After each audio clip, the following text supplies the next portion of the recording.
Covid बढ़ुची एहाकू दृष्टि रखी आज स्वास्थ्य सचिव सबु राज्य मान बैठक डकाई हेले हठात एहाकू स्थगित कौनसी नुआ मार्गदर्शिका आसीपारि नाही।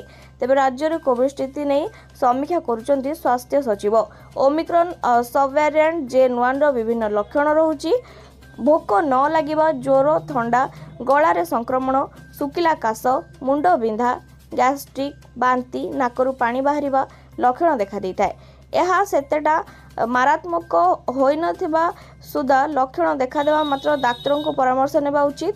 चलित मास दक्षिण पूर्व एशिया रे कोविड स्थिति अनायत करिछि। एप्रिल मासरे थाईलैंड रे संक्रांत पर्व होइतिला, जेउथिरे हजार हजार संख्या रे लोक शामिल होइतिबारु संक्रमण वृद्धि पाइतिला। ओडिशा रे भी पाखी आसीछि रथयात्रा। लक्ष लक्ष भक्तों समागम हेबो।